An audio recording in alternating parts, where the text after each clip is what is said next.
തഞ്ചാവൂരും ബാംഗ്ലൂരും trip എല്ലാം ഒരുമിച്ചായതുകൊണ്ട് നല്ലപോലെ tan അടിച്ചിട്ടുണ്ടായിരുന്നു. Full വെയിലത്തായിരുന്നു. അതുകൊണ്ട് നല്ലപോലെ ടാൻ അടിച്ച് ഇവിടെ വന്നു കഴിഞ്ഞപ്പോൾ നല്ല രീതിയിൽ ഡള്ളായിപ്പോയി സ്കിന്ന്. അപ്പോൾ അത് മാറാൻ വേണ്ടിയിട്ട് യൂസ് ചെയ്ത ഒരു ഫേസ് മാസ്ക് ആണ് കേട്ടോ. ഫസ്റ്റ് തന്നെ ഒരു സ്പൂൺ അരിപ്പൊടിയും ഒരു സ്പൂൺ കോഫി പൗഡറും പിന്നെ തൈരുമാണ് ഞാൻ യൂസ് ചെയ്യുന്നത്. വേറെ ഒരു ഇൻഗ്രീഡിയൻറ്റും ഇല്ല, വെറും 3 ഇൻഗ്രീഡിയൻറ്റ്. ഇനിയിപ്പോൾ തൈര് നിങ്ങൾക്ക് യൂസ് ചെയ്യാൻ പറ്റത്തില്ലെങ്കിൽ അതിന് പകരം വല്ല റോസ് വാട്ടറോ പാലോ ഒക്കെ യൂസ് ചെയ്യാം.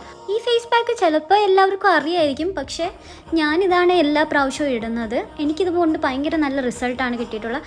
ഇൻസ്റ്റൻ്റ് ആയിട്ട് ഒരു ബ്രൈറ്റ്നസ് വേണമെങ്കിൽ ഈ ഒരു ഫേസ് പാക്ക് നല്ല കേട്ടോ. ഇപ്പോൾ ഒരു കല്യാണത്തിന് പോവുകയാണെങ്കിലോ അങ്ങനെ വല്ല ഇൻസ്റ്റൻ്റ് ആയിട്ടുള്ള നമുക്കൊരു റിസൾട്ട് കിട്ടാൻ വേണ്ടി ഇത് അടിപൊളിയാണ് ഈ ഒരു ഫേസ് പാക്ക്. എൻ്റെ സ്കിന്ന് സെൻസിറ്റീവ് ആയതുകൊണ്ട് എനിക്ക് എല്ലാ മാസ്കൊന്നും പിടിക്കത്തില്ല. ഈ മഞ്ഞൾ അങ്ങനത്തെ കാര്യങ്ങളൊന്നും എൻ്റെ ഫേസിൽ പിടിക്കത്തില്ല. പക്ഷേ ഈ മാസ്ക് എനിക്ക് ഇൻസ്റ്റൻ്റ് ആയിട്ടൊരു ഗ്ലോയും പിന്നെ സോഫ്റ്റ് ആക്കുന്നുമുണ്ട് കേട്ടോ സ്കിന്ന്.